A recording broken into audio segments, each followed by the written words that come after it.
All right.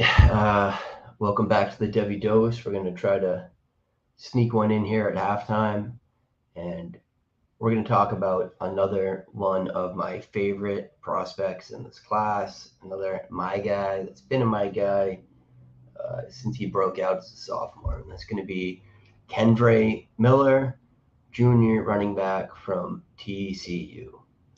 He's listed at 6'0", 220, which kind of believe, but I was looking at his high school profile, and he was 183 as a senior in high school. There's a lot of weight gain to put on, so I wouldn't be surprised if he comes in a little bit lower than this. Nonetheless, he runs like a bigger back, runs with power. So let's dig into his data profile. And as I've been doing in this series, we're going to talk about the data. We'll circle back um, in the second session to talk about some film. So, career production, 353 carries, 2,353 yards, 26 touchdowns.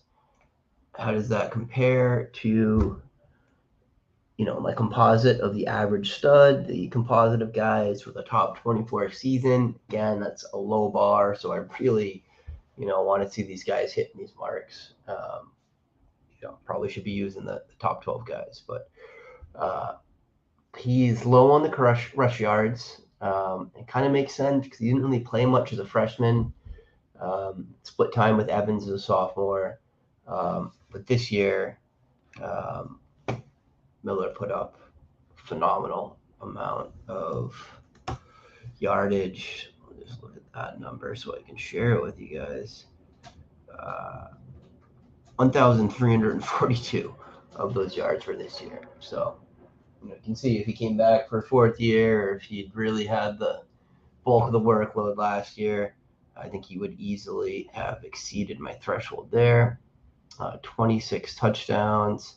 Again, that's kind of right there. It's a little bit light, but looking for 32.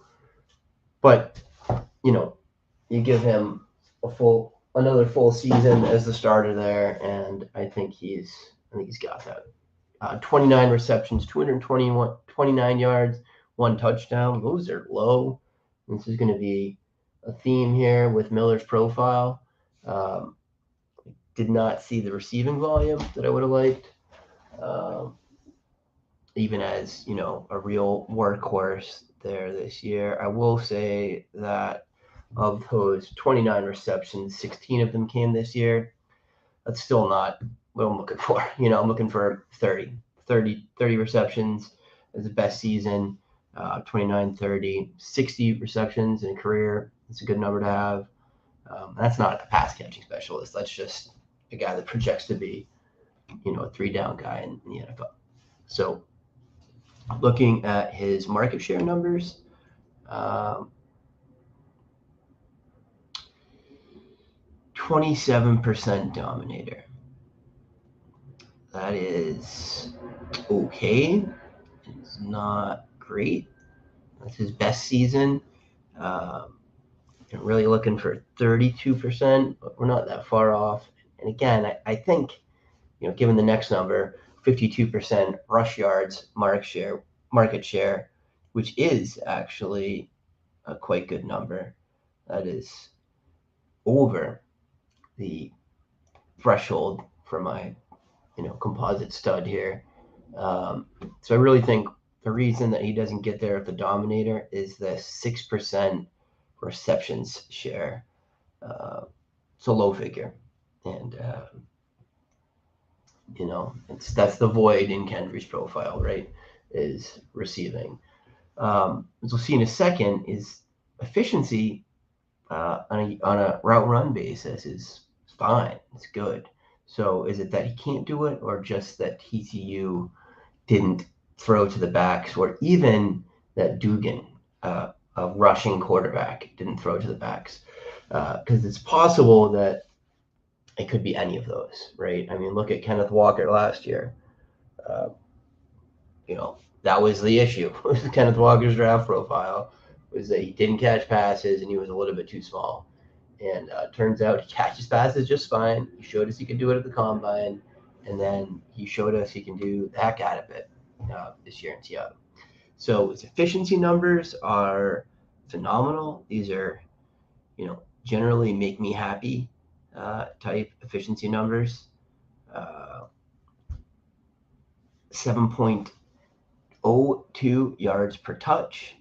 That's a great number. And frankly, I didn't put in this sheet his yards per carry best is 7.51. I mean, that's a crazy YPC number. But yeah, 7.01 average yards per touch for him. That's a phenomenal number. And again, it's crazy to me that it's coming almost entirely from his rushing and not from his receiving. 2.06 yards per carry over team. Again, well meeting my expectations there substantially. My threshold is 1.68, so he's smashing it. 3.56 yards created. He's again smashing my threshold here, which is 2.94. So these are great numbers. Rush yards over expected per attempt. Again, he's 50% over my threshold. He's got 0.50. I'm looking for 0.35, 0.36. Good numbers. His adjusted yards per team play is one of the only places he really falls short. And again, I think you gotta be a huge part of the passing game to really have a good AYPTP. You really gotta, if you're not putting up a substantial portion of your team's receiving, it is tough to have a great number on that. 0.28 EPA per play. It's right around the threshold. He's got looking for a 0.30, but a little variance here and there on any one of these stacks is not a big deal. The elusive numbers are probably the best part of Kendre's already fairly glowing profile. 67 missed forced tackles. That's a great number. 5.06 yak per attempt. That's a great number. These are both smashing the threshold and near the top in this class. Honestly, near the top of the past few classes, threatening for the lead. 1.43 yards per route run. Again, this is where I'm wondering, with his receiving profile, can we say that he can't do it or just that he wasn't asked to do it? Because that's a good number. It's an adequate number. It's right about the threshold. Frankly, it's it's right there with guys like Bijan's 1.6, Brees Hall 1.16, Javonte Williams 1.64. So, there's guys that are studs that have that kind of number. And then breakaway rate, 61% is a phenomenal number. It's a really good number.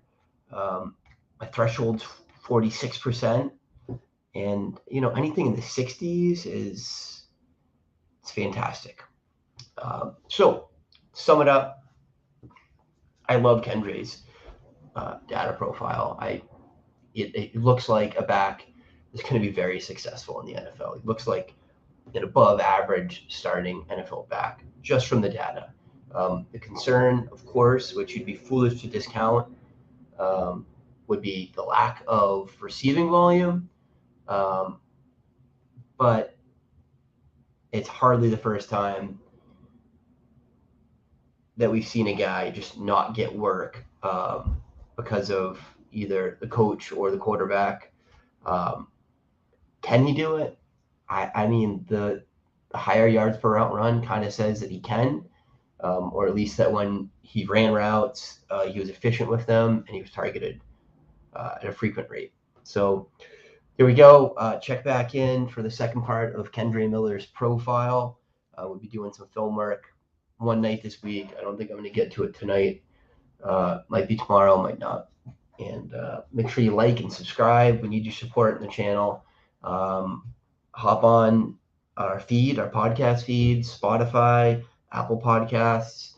A lot of this you kind of want the graphic aids for, but as we get back into kind of more regular content and not just draft profiles, the audio should be good listening. So that's it. We're going to get back to the game and have a good night.